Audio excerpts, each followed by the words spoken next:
we are going live right now. So it says now that we are live on YouTube. So greetings, everyone. Good morning, good afternoon, good evening from whichever part of the world you're joining us from. My name is Chandani Jaswal. I'm a core team member here at Karma, the Heritage Exploration Initiative. This is a very, very special lecture. It's a first of the guest lectures that we are hosting for the Karma Indian Art Appreciation Workshop. And because of the huge demand that we had, we were originally planning to have this live streamed to the audience at Karma 2 months later. But because of the demand that we've had, we've decided to make this a live stream. So this is primarily intended for the Karma Indian Art Appreciation Workshop, like I mentioned. And this is an introduction to them, to various traditions of Indian art history that we've had. But today's lecture, the first of the guest lectures that we've had, is talking about Muhammad Juki's Shahnamah with the one and only Dr. Barbara Brent. Dr. Barbara Brent is an expert on art history and a legend to all of us here in the art history world. But a quick introduction to the work that she's done. Dr. Barbara Brent read French at Cambridge and later obtained an MPhil and PhD in Islamic art and archaeology at the School of Oriental and African Studies, SOAS, in the University of London. She has lectured for the British Museum and British Library. As an independent scholar, Dr. Brent's principal research is into the form and meaning in Persian and Mughal manuscript illustration. She is the author of multiple books, which include Islamic Art, The Emperor Akbar's Khamsa of Nizami, Perspectives on Persian Painting, Illustrations to Amir Khusro's Khamsa, Muhammad Juki's Shahnamah of Firdausi, which is also the title of the lecture tonight, with Charles Melvin, Epic of the Persian Kings, Catalogue of an Exhibition at the Fitzwilliam Museum in Cambridge, and Treasures of Herat, two Timurid Khamsa of Nizami manuscript. And I've been reading Dr. Brent's work, so here is a hard copy of the book. It's available with Ginkgo Library. There it is. So like I said, the topic of the lecture tonight at Karma Heritage is Muhammad Juki's Shahnamah, a manuscript with a history. We're very, very honored, ma'am, that you are talking to us tonight at Karma Heritage, and we are very eagerly looking forward to your insights and the question and answers that so follow. Over to you. Thank you. Thank you very much for inviting me and for your kind introduction. So the Shahnamah, the Book of Kings, was composed by the Persian poet Firdausi over decades up to the year 1010. Many copies were made both illustrated and unillustrated. The copy to be discussed this evening was made for Muhammad Juki, a Timurid prince living in Herat, present-day Afghanistan, during the reign of his father, Shah Rukh, a son of Timur. The manuscript has a history. It derives from a highly developed tradition. It reflects the life of the patron, and the volume itself has traveled. The manuscript is not precisely dated, but it would have been begun in the early 1440s. Its first page has text, its first text page has a band of illumination with the looping lines that's typical of the style of Herat. This has suffered a little from damp, and as a result, some of its blue lapis lazuli has been lost. Nevertheless, the extreme fineness of the drawing is clear. We are here at the beginning of the prose introduction to the Shahnamah, and the text is in a fine Nastaliq hand. 2 blank spaces low in the page have been left and were never filled. This is an indication that the manuscript was never quite finished. In consequence, the manuscript has no final colophon to inform us when it was completed, nor for whom. But here, the patron's name comes to us incorporated into a picture. It would seem that during the making of this manuscript, the patron was apprehensive that a final colophon might not be reached, or he might not be in control when it was. and that he wished to stake a claim to patronage before it was too late.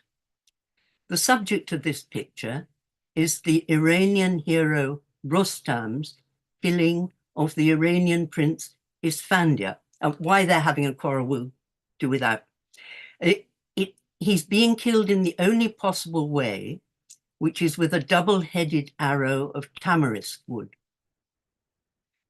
Above Rustam, we have the banner with the legend Al-Sultan Al-Azam Muhammad Juki, the great Sultan Muhammad Juki. And I would ask you also to note that below it, there's a dragon motif. Muhammad Juki died in the spring of 1445, and so we may assume that much of the work was done in 1444.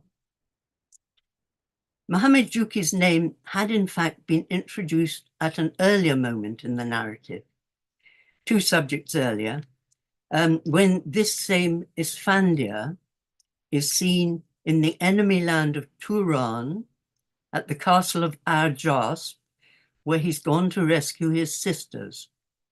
The picture gives a striking aerial view, but for the present, just look at the name Muhammad Juki entered here above the door.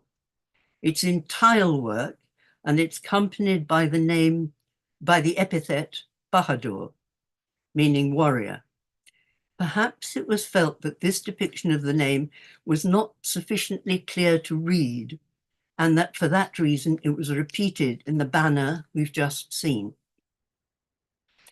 At this point, I'd just like to observe how beautifully the illumination and illustrations of this work represent the tile work of the period. The real building here is the Ghiyasiyya Madrasa of Hargerd, which is now in Iran, but very near the Afghan border.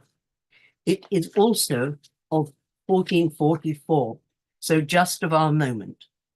The tile work is applied as a supplementary skin over the plain brick surfaces. The paintings reproduce both the single brick technique and the intricately cut mosaic. The first illustration is still within the prose preface. Here again, we see blank spaces in the text that never got filled. The illustration shows the poet Firdausi, who has traveled to Ghazni to seek the patronage of Sultan Mahmud, and who encounters the court poets of Ghazni, who are not at all keen that he should join their number. The subject was frequently included in cycles of illustration, and was indeed included in Shahnamahs for 2 brothers of Muhammad Juki.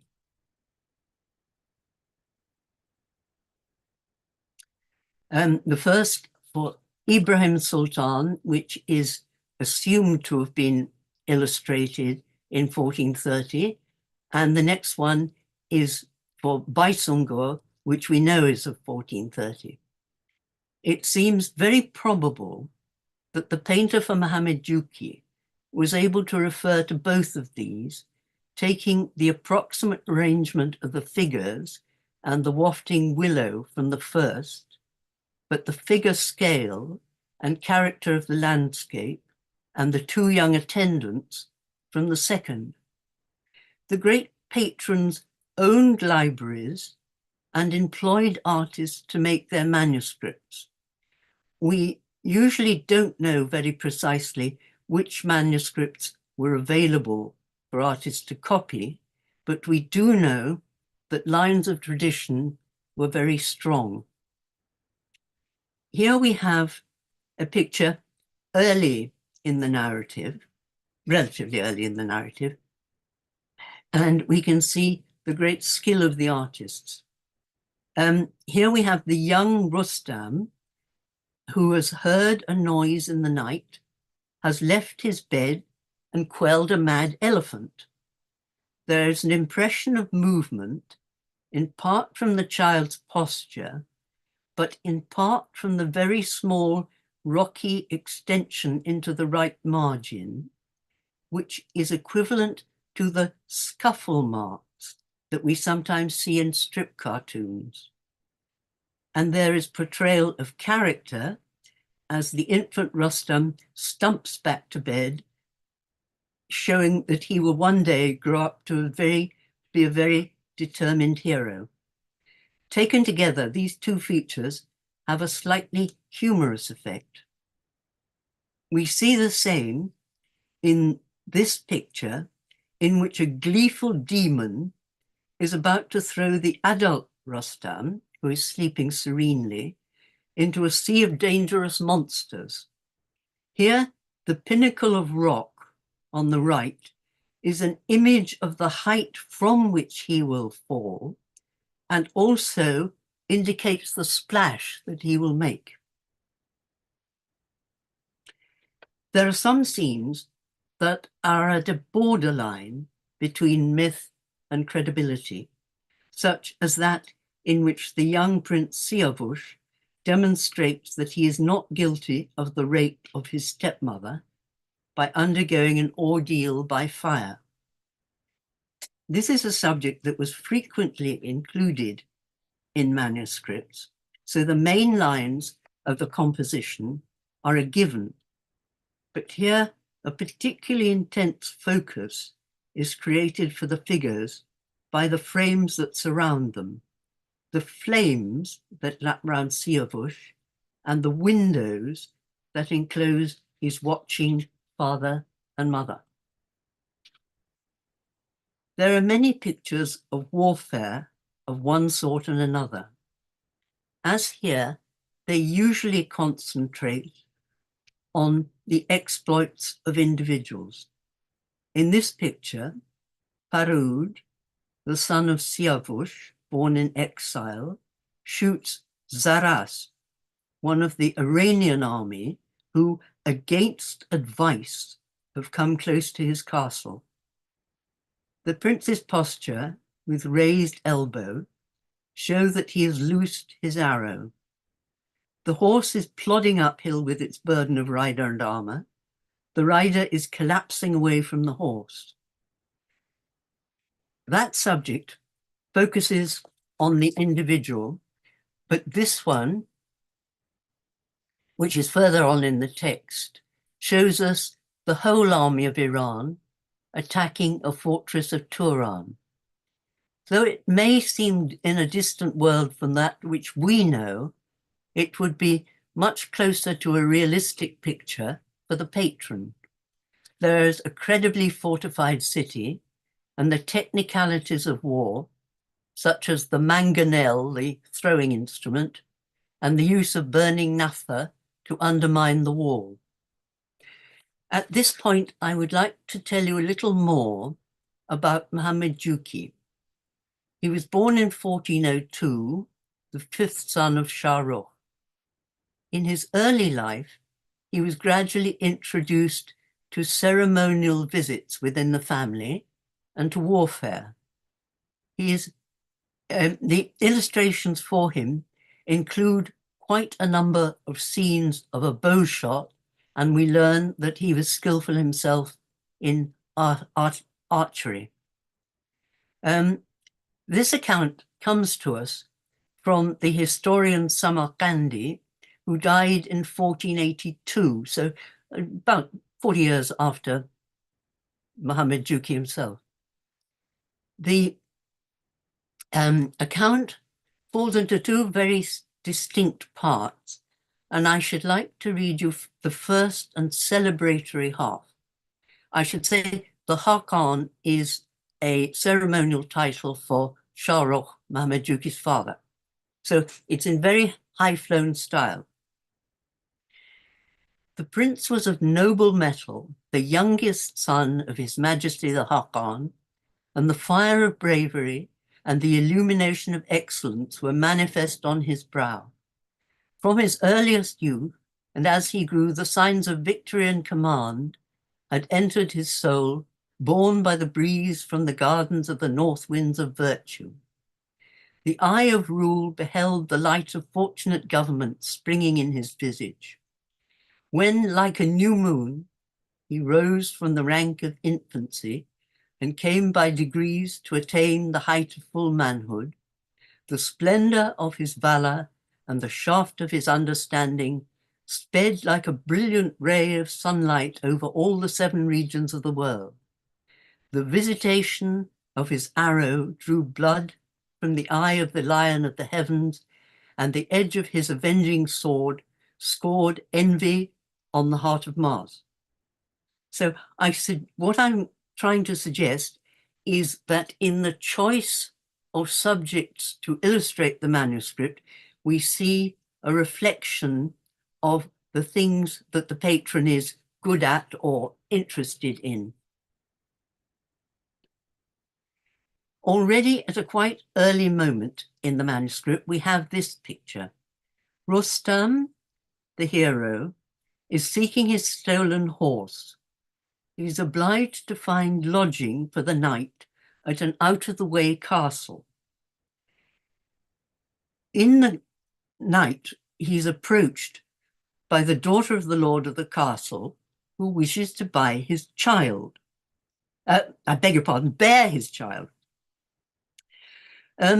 We have the face of Rustam, who can hardly believe his luck, and we have the lady, who is called Tahmine, who seems halfway between determination and confusion. Now, this subject is not at all uncommon, but I think it may have had a special significance for Muhammad Juki. In 1435, he was sent by Shah Rukh to pursue someone called Iskander of the Karakuyunu tribe, who was being tiresome. Muhammad Juki followed him as far as Erzincan, now in eastern Turkey. He obtained lodging for the night from Kara Osman of the Akkoyunlu, and he asks for the hand of this man's daughter, Esmata Donye, in marriage. This seems a very sudden marriage proposal. What's going on?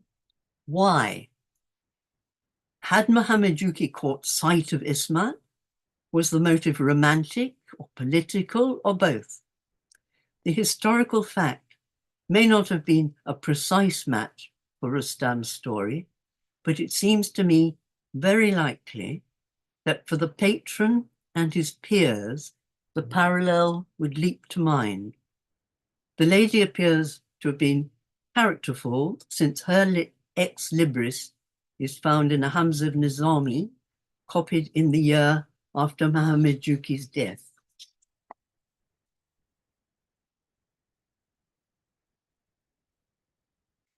As the manuscript progresses, the fabulous word tends to recede, and the scenes selected for illustration tend to have a more realistic content. A special case of realistic interpretation is found in The Paladins in the Snow. The ostensible subject here is the death in the snow of several warriors of Khosrow. In the Shahnameh narrative, they have accompanied him up to a mountain. He has told them to leave him and return to ordinary life. But out of mistaken loyalty to their king, they have stayed and been buried in the snow. This is not quite what we see in the picture, for these appear to be ordinary travelers caught in the snow.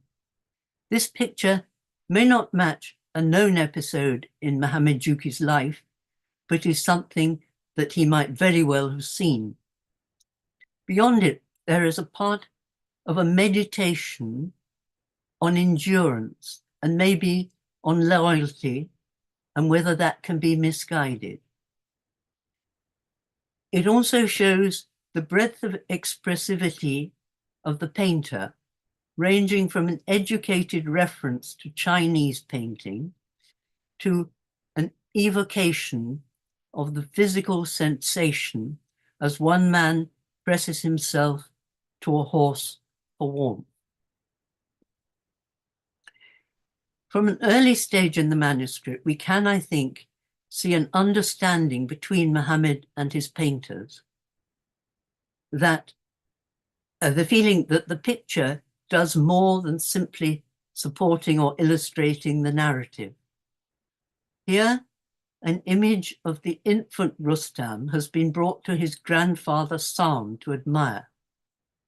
The image should properly, according to the narrative, be a three-dimensional form of doll, a stuffed creature in silk. The painter has, however, shown us a painting on silk. But the painter has gone beyond the Shahnameh narrative of grandfather and messenger to show us a moment when an artist nervously submits his work to his patron. This must be a reflection of the understanding between Muhammad Juki and his painting, his requirements of them, and their desire to win his approval. Muhammad Juki would not look like Rustam's grandfather.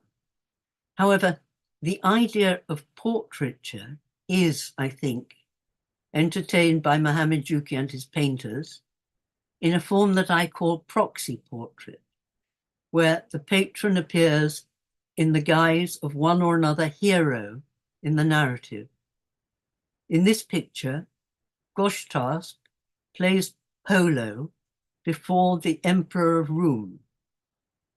The player at the top of the circle is so very much more clearly differentiated than the other figures.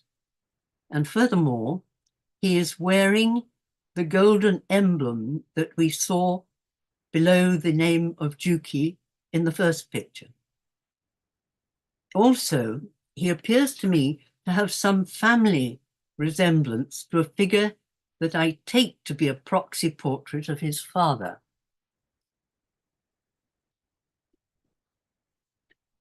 Not perhaps so clear, but I think it may be meant to be a portrait.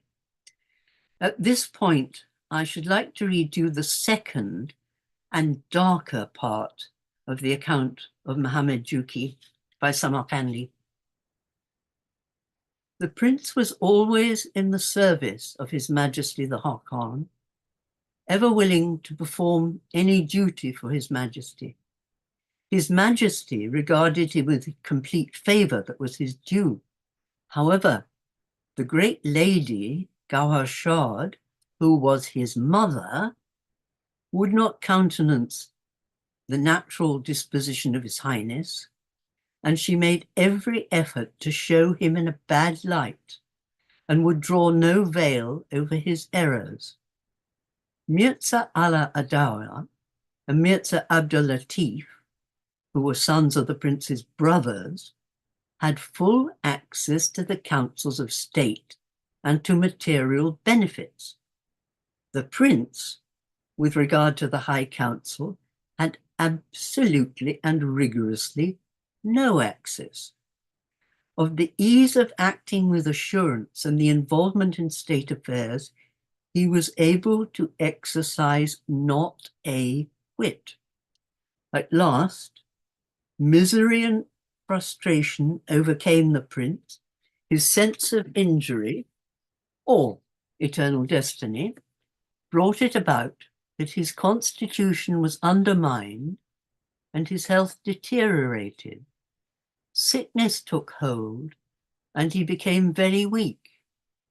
In spite of extreme weakness from a sense of honor, he would not take his ease in one place, but seated in a litter, he continually toured the provinces until, in a part of the district of Sarax, the bird of his soul took flight from the cage of his body to consort with the nightingales of the everlasting garden. Quoting the equivalent of this passage was rendered by a later historian, Handamir, Wilkinson suspected that Gauhar Shad, the mother, may even have poisoned her son. These words may help us to an understanding of a curious point in the book where we have this double picture, which is something of a puzzle. Here again, we have a battle between the forces of Iran and the enemy Turan. The illustration is unique in being a double page and is more densely populated than the other illustrations. The extensions of both sides towards the gutter make it quite clear that the two pages are intended to be read as a single panorama. It is clearly important. Already in 1979, Robinson suggested that Muhammad was shown in the upper right of the upper right, that is, under the red umbrella, indicative of royalty. Robinson identified the scene as the battle between Isfandia and Arjasp. This is an engagement in which the Iranians were victorious. However, though close to that, the text indicates rather the Battle of Gushtasp of Iran, the father of Isfandia, against Arjasp, in which the Iranians are put to flight. So is the defeat of Iran a matter for celebration in a double page? As Robinson noted, the double page reflects a similar one in the Shahnamah for Muhammad Juki's brother Ibrahim Sultan. This is not from the Shahnamah narrative, but from a number of double pages that apparently depict Ibrahim's life. Then there's another fraternal reference.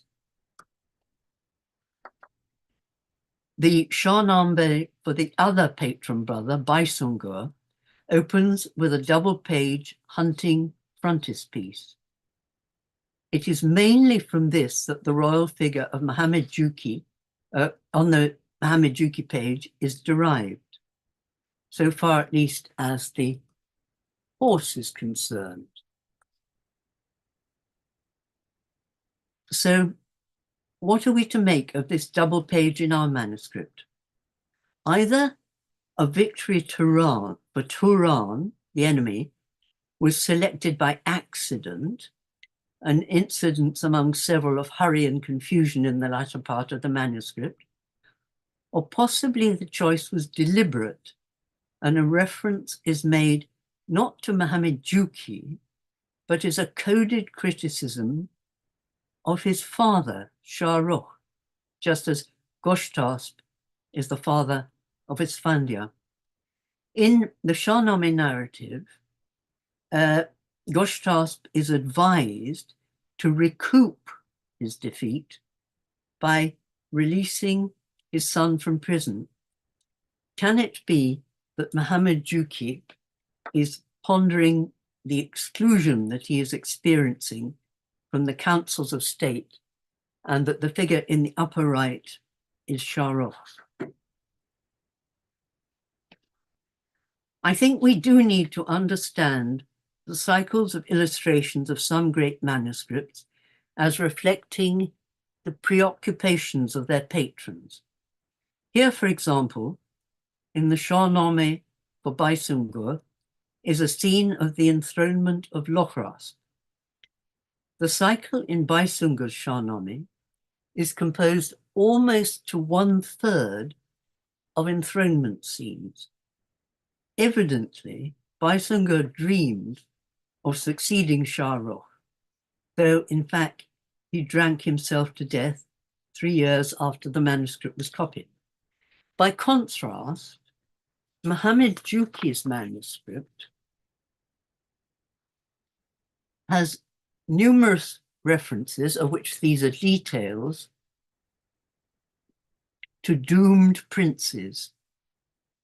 Here, Sohrab, Siavush, and Dara.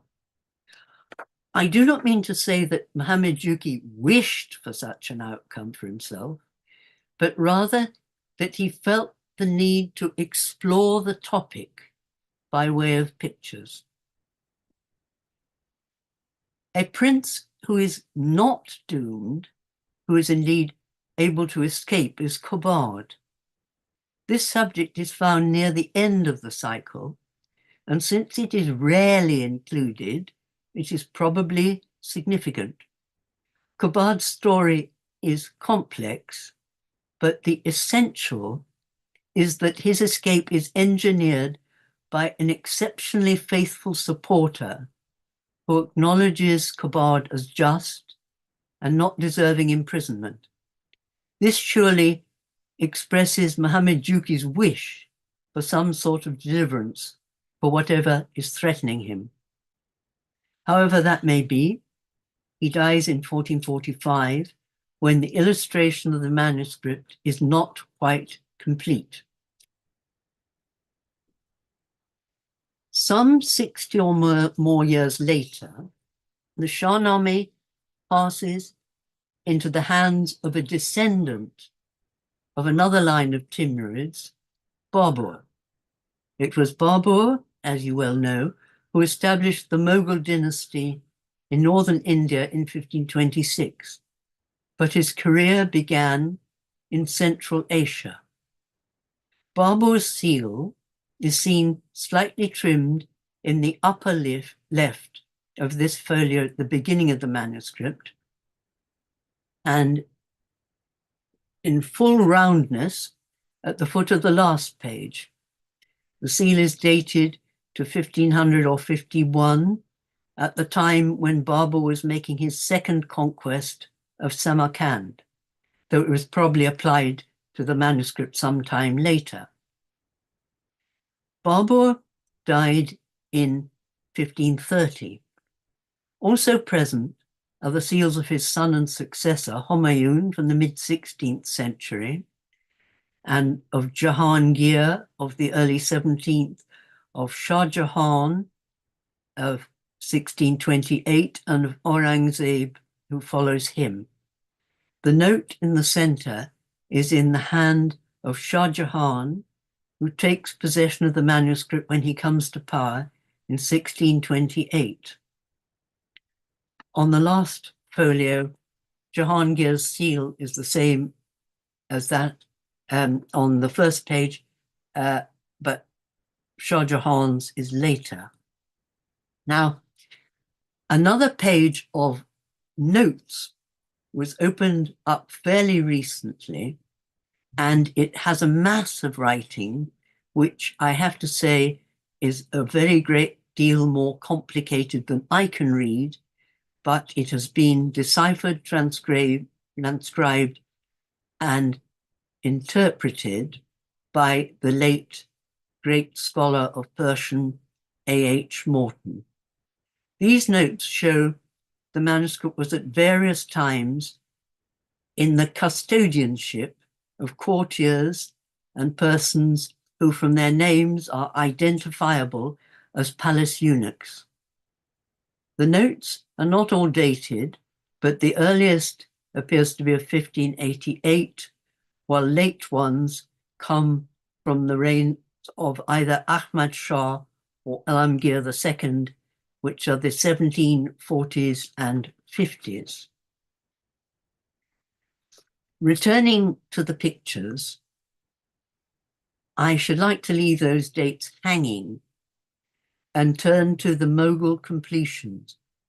A picture, space 2 from the end, is Talhand dies during battle with his brother Gav, and it is evidently executed in the Mughal period. Possibly the painter is trying for a 15th century look. We have elephants which definitely don't look Mughal, they look Persian degree of elephant competence, and we have spotted horses which might derive from Central Asian art. We have a denser landscape with faces in the rock. I think that this picture is probably of the early 1570s, and that is depending on a style from Bukhara. Then we have possible influence of the Juki Shahnameh to Mughal manuscripts. Here we have a double page from the first Babur Name. That is a copy of the translation into Persian of the memoirs written by Babur in Chagatai Turkish, a work that was presented to Akbar in 1589. On the right, we see Babur very early in 1507, when he is journeying from Herat to his home in Kabul. He had been to Herat in order to try to stir up his cousins to prepare resistance for the invading Uzbeks. It is quite probable that it was during this visit to Herat that Babur acquired the Shahnameh, since he is known to have developed an interest in painting at that time. Further, it may be that in the Mughal period of the 1580s, the Shahnameh illustrations were thought to provide helpful hints for the depiction of Central Asia. I merely offer it as a possibility, but it may be that the painter of the scene in the Babur Name had never even seen snow and was able to use the paladins in the snow as a guide. It may be that the painters of the left half had taken the Isfandiya Slay's Arjasp as a guide to how to portray Kabul. Similarly, when the Mughal artist Miskina needed a scheme for illustration for another chronicle, the Akbar Name, produced in the 1590s, it appears that he may again have looked at Isfandiya Slay's Arjasp. Miskina is credited below the Akbar Name picture, so he takes his composition, perhaps, from the Shahnameh for the siege of the fortress of Ranthambore, but he's working in a different mode from the Shahnameh artist. He just takes what he needs and fleshes it out in a different way. The last picture in the Shahnameh is filled in at a date which Robert Skelton estimated as about 1605. And he thought again it might be the work of Meskina. So Meskina may have become a sort of specialist in the use of the Shahnameh. The scene here is Yazdegerd, the last king of Iran. He has been defeated by the Arabs. He is hiding in a mill when his accoutrements are discovered by a band of Turks, and he will shortly be betrayed by the miller. So I'm sure that you will see why this subject is in accord with the cycle of pictures that we've seen from Muhammad Juki. There's one last touch, I think, from Mughal painters. It appears in this scene, which is one of the most lovely of the 15th century. It shows Manijeh, who has guided Rustam to the pit in which her lover has been imprisoned, so that he can rescue him. And it appears that the lover has been slightly worked over in the Mughal period, retouched maybe about 1610 or so that he has slightly more volumes than the earlier pictures have. This appears to be the last intervention in the area of illustration. So if we just return to the notes, there is one which is attached to the top of the central page to the top of the central paper of the 15th century at the seal page. and it reads Shahnamah Muzaffar Gozarani De Nawab Salar Jang Bahadur. Illustrated Shahnamah, gift of the Nawab Salar Jang, the warrior. The donor has been identified as a courtier who died in 1787, and the personage to whom he made the gift as the Nawab of Lucknow, capital of Oudh. This page of history is clarified by a report covering the manuscript in the Journal of the Royal Asiatic Society of 1834. This literary treasure was taken from the Imperial Library when the fortunes of the Mughal dynasty sank beneath the power of the Marathas, from whom it passed to the hands of the Nawab Vizier of Oudh, and by the late support of that dignity, it was presented to the Marquis of Hastings, Governor General of India. We assume that Hastings gave it to Lieutenant Colonel C.J. Doyle, who was on his staff. Here we have Hastings, who made two journeys to Oudh, one in 1814 and one in 1818. Here we see him entertained by Ghazi ad-Din Haidar, Nawab of Oudh. The picture is datable about 1820, so it might show either of the visits. Maybe he got a Shahnamah on each occasion, and one of these would have been the Muhammad Juki Shahnamah, and another a Shahnamah which Hastings presented to the royal court, either to George III or to George IV. Then, just as a sort of interesting point at the end, this is a detail from a long panoramic picture owned by the British Military Academy, Sandhurst. It shows a later stage of the progress of the Marquis of Hastings in 1814. So I like to think of it as a sort of pair of the Baburnameh, in which we see him and his train of people carrying the manuscript back to his home in Kabul. The manuscript was presented to the Royal Asiatic Society on the 15th of March, 1834 by Lieutenant C.J. Doyle, and is now kept for safety in the University Library, Cambridge. Thank you.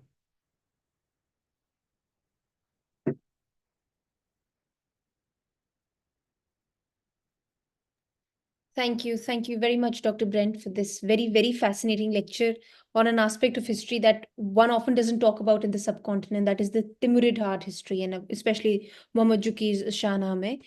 Dear audience, the audience on Zoom, the floor is now open for questions.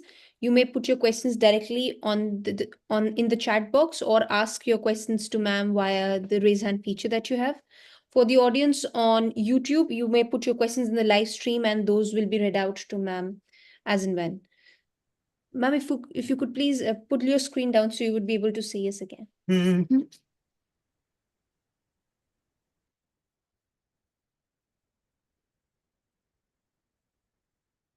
There we are. Thank you, ma'am. Ma'am, I'll use the chair's privilege and ask a few questions. Ma'am, with regard to the painting that we saw, I had a question about the way that the horses have been caparisoned in the paintings that you showed in the previous slides. I saw an interesting thing that some of the horses have been adorned in a blue cloth, and most of them are wearing a yellow sort of an armor. I think it's an armor for the horse, but some of them are in blue as well in battle scenes. Does that blue cloth signify something for the horses? I don't know about that. I don't know that the blue has a significance as a color. I suppose that is textile. I think gold plates on it may be metal let into the textile, but I don't know. It's one of those things where you have to rely on guesswork and what seems probable. Ma'am, the other question that I had was, and this was a question that came in in a conversation that was a sort of a run up to your lecture, and that Mm. is that we've seen in the introduction to your book, you talk about paintings by Baysunghur, Juki. But did Timur himself commission any paintings? Where does this word Timurid paintings come from? Oh, we don't know that he did. We rather suppose that he was more interested in politics and battles. He did have some sort of, well, you could barely call them intellectuals, I suppose, but sort of advisors who accompanied him. But he's not thought to have been very big on reading. But when they come to power, the Timurids immediately take on the Persian literary culture that's there available to them. I mean, they may have had it before in songs and stories, but Timur is not thought to have been bookish himself. So the artistic style that one associates with Timurids, it's actually the one that is primarily being carried out by his grandsons and sons, right? Yes, yes. And what how did they see, if do we have any information on how they saw their art? Did they see themselves as descendants of Timur and hence the Timurid art, or they saw They, themselves as they Juki? certainly saw themselves as descendants of the great Timur. Um, so that was very important to them. But as I say, they took on painters. If you captured a city, you'd take on its wealth, you might take its prisoners, and then if you had still time, you'd take on its artists as well. You take on whatever it sort of seems worth having. And the artists had a strong culture, so of, father to son, one guesses, one doesn't know, but it seems very likely. But then these patrons do seem to have taken a very direct interest in what was going on. So you have these very individual manuscripts. The Shahnameh has a whole mass and mass and mass and mass of incidents that you could illustrate, but the ones that you choose to illustrate are for your own pleasure or use or interest. So I think that's why one tries to read the lives of people back into the cycles to see if they illuminate things. Thank you, ma'am. I'll put a break on my questions and we'll come to the questions from the audience. So we have three questions in the chat box and one question by Seher. So we'll come to the questions in the chat box first. And Rags asked two questions. The first one says, in some of the illustrations, the natural flora and vistas almost overflow the borders. Does that hold any significance? Well, I think the overflowing of the margin is quite an important thing because it for one thing, it says there is more than I can show within the borders of these pictures. Life continues beyond it. And sometimes it gives a sort of dynamism. Somebody enters from the margin or goes towards the margin, like that picture of little Rustam when he's banged the elephant on the head and he goes scooting back to bed, and there's just a little push out of rock into the margin, suggesting the movement of a child. So I think it's always worth looking at what goes into the margin and seeing if there's likely to be an intention in it. Thank you, ma'am. Ma'am, Vidya Khader asks, how much of the Shahnameh is true to history? In Southeast Asia, there is Sulalatus Salatin, which is the genealogy of kings, but which is described as romanticized. How does Firdausi's manuscript weigh against historical evidence? Oh, that is not a question for me. That's a question for people who know history. When you have, I mean, there's the obviously mythical where you have demons throwing people into pools of water. We guess that's probably not true. There are, when you get closer to people, it's later in the Shahnameh. There's a section which deals with Alexander Iskander Alexander the Great. And, well, that will be, you know, one history leading to another, embroidered and embroidered. It gets a little closer at the end where we get to the Sasanian dynasty, but really, no, that's a question for historians and specialists in literature, not for me. Ma'am, we have a question from Anurag, and his second question is, in that peculiar illustration about the defeating of the mad elephant, the trees behind the respective characters also seemingly reflect their postures. Is that possible or perhaps just open to speculation? I think that's probably intentional. You can't exactly tell whether the artist said, I know, I'll put a tree and it will show it's bending in the same way. Or he did it unconsciously, but it's still used. Trees are, and other things are very often used to direct your attention or draw emphasis, or sometimes they may be there by accident, but the better painters know what they're doing. Thank you, ma'am. Seher wants to ask a question directly. Seher, you may please switch on your camera and your microphone and ask a question to Dr. Brent. Oh my God. I wasn't ready for the camera, Hello. but here I am. I was insisting on keeping my hand up so I can tell you, ma'am, how much I enjoyed your talk and what a visual delight it was. I particularly enjoyed where you spoke about the relationship of the painter and patron that peeked through these illustrations. I thought that was very interesting, how the painter-patron relationship peeks through in the illustrations. However, my question is got nothing to do with that. I was just a little curious about the Oriental influences in the paintings, like the dragon that you pointed out, and I wouldn't have noticed it until you pointed it out. I would like you to comment on that, the influence of the Orient in the illustrations of the Shahnamah. Well, if we go back, I'm sorry, I'm only talking in one century. I'm not doubling up the centuries for Islamic and European. But anyway, in the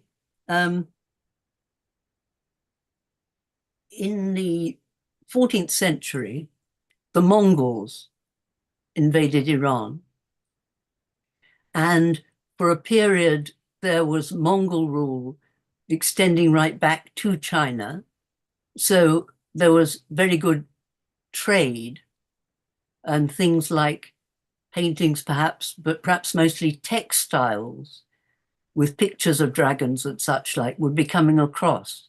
So in earlier styles of Persian painting, you get one sort of picture of a dragon, and it doesn't look anything like the Chinese version of a dragon, which comes across firmly in the 14th century. After that, we know what a dragon looks like. That's how we draw dragons. That's it. It's done. And there's lots and lots and lots of examples of Chinese decoration comes in, and it gets fused with Persian painting. Even the way of drawing landscape owes a lot to China. So a lot has been written about this. But if you thought it was there, you're quite right, it is there. Right. Okay. Thank you. Thank you, Seher. Thank you, ma'am. Ma'am, we have a question from Mohini. She asks, in some of the war scenes, I saw what I think were warrior shields painted in colorful designs that seemed rather playful. What would be the correct way to interpret such painting decisions? Well, again, I think that's rather more than we know. I don't think we've got many survivals of shields which would tell us what they actually looked like, or even indeed what they were actually made of. But I mean, I'm not an expert on weapons, but I can't tell you what the balance is between being meaningful and the artist painting them in nice colors that he thought would make his picture more vital. I can't tell you what degree of veracity there is there. But somebody could go and investigate it. That would be lovely. Thank you, ma'am. Ma'am, we have two questions from YouTube. Dr. Nehar Varmani asks, could you please speak a little about the influence of Timurid, especially Shirazi, on paintings in pre-Mughal art of South Asia, especially in context of regional sultanates? Well, Sultanate painting is to a very large extent derived from Shiraz.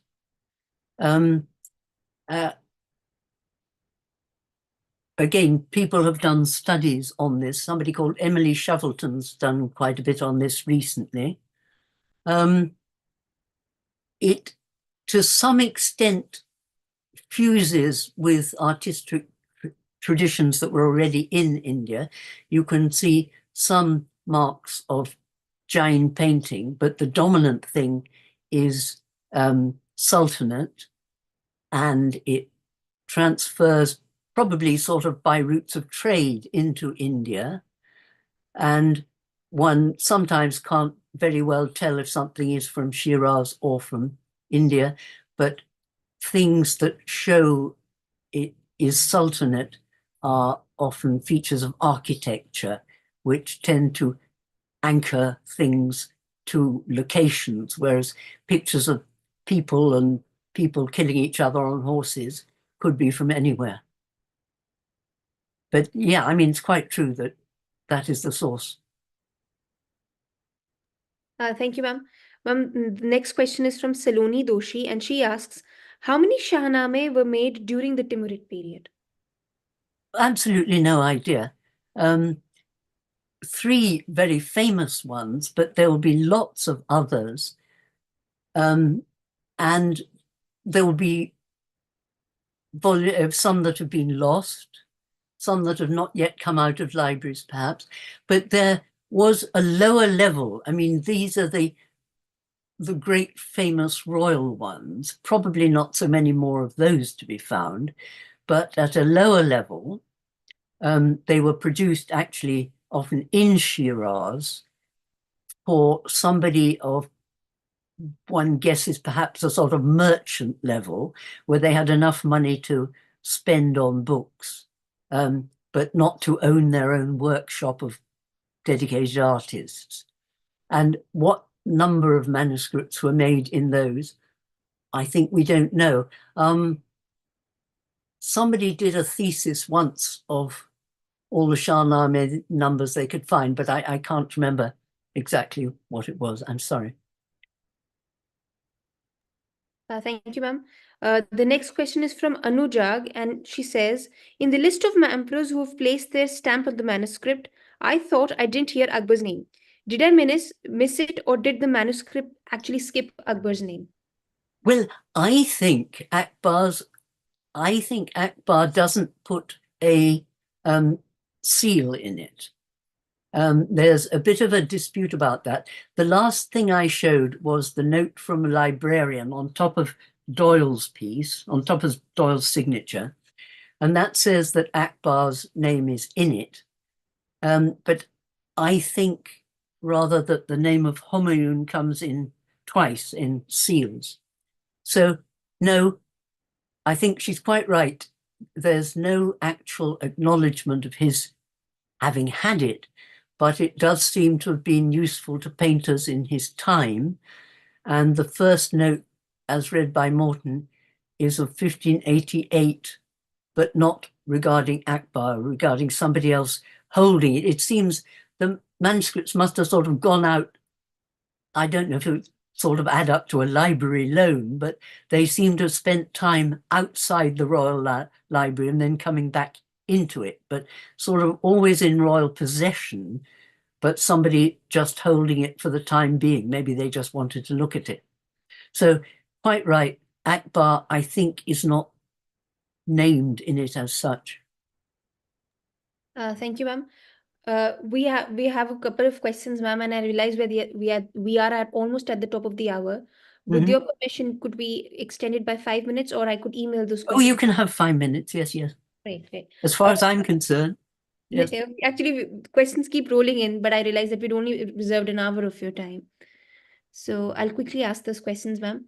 Vidya Khadir asks again. The second question that she's asked is: did art become a confluence of Turkish, Mongol, and Persian aesthetics by this period in that region? Is it possible to differentiate these influences in terms of medium, motifs, and artistic styles? Well,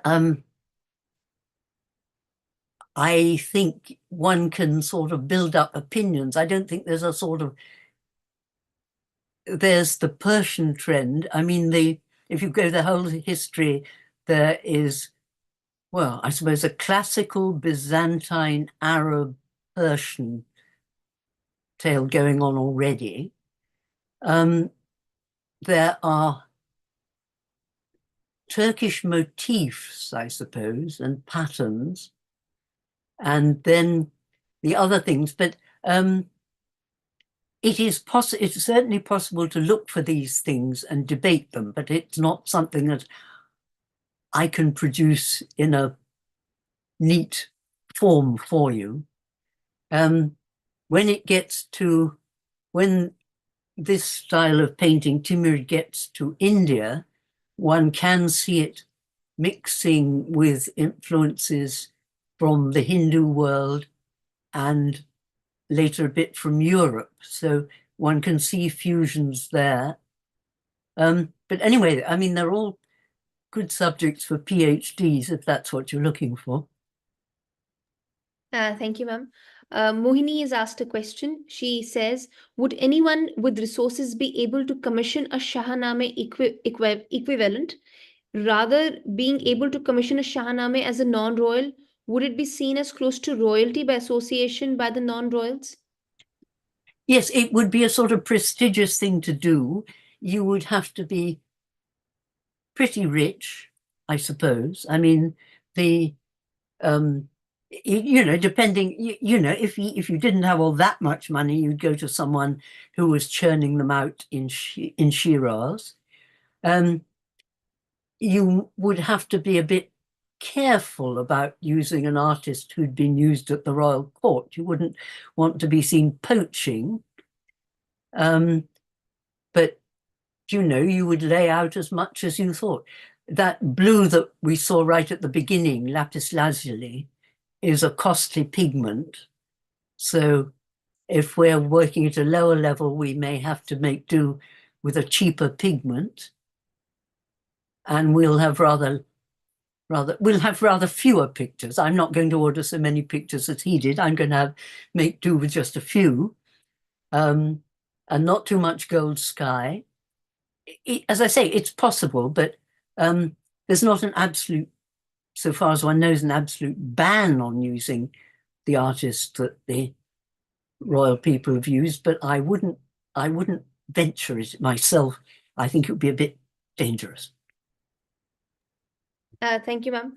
We have about three minutes, so I'll quickly Okay. ask questions. And Saloni Doshi asks, what is the main difference between this Juki's Shahnameh and Baysunghur's Shahnameh, if any? Well, as I said, one of the things is in the cycle where Baysunghur has throne scenes, yippee, yippee, I'm going to get the throne.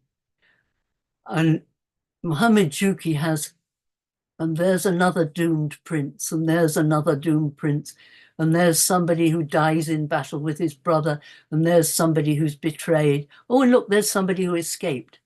So the cycle's different. In the painting, the Baysunghur ones are perhaps sometimes a bit more static or more ornamented. There may be a slight difference in color pattern, but you can never be quite sure when you're looking at photography and not at the actual thing. And one doesn't get to see those two manuscripts side by side because one's living in Cambridge and one's living in Tehran. So that sort of comparison is, you have to do it on memory and photography. But there is an element of grandeur in the Baysunghur one. And And actually, fewer jokes, I think. There is humor in Muhammad Juki's. But again, that's a whole essay question and not for a quick formula. Aman Kundu asks, ma'am, my question is that in which perspective we can compare the Shahnameh of Isami and Firdausi? Are there any similarities in there with respect to thought of religion, politics, society, and art? The Hamza of Nizami, I think the Yes. Hamza of Nizami and the Shahnameh, well, they're different. I mean, in the sort of broad way of describing things, the Shahnameh is epic. So it's talking about great characters and clashes of countries. And the Hamza of Nizami, for one thing, it's in 5 books, one of which is particularly dedicated to moral thought and illustrations, moral illustrations to what add up to sermons. And it has more romance and individuals seeking their way to God. It has a larger part for women.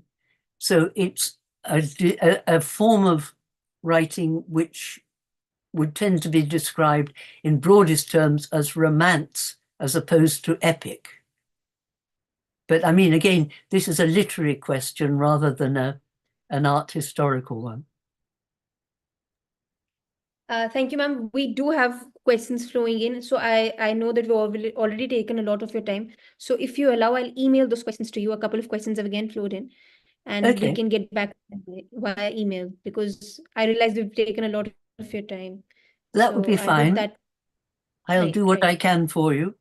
Anyway, a pleasure to Thank be with you. Thank you very much. Thank you so much, ma'am, for your scholarship and for answering so many of our questions.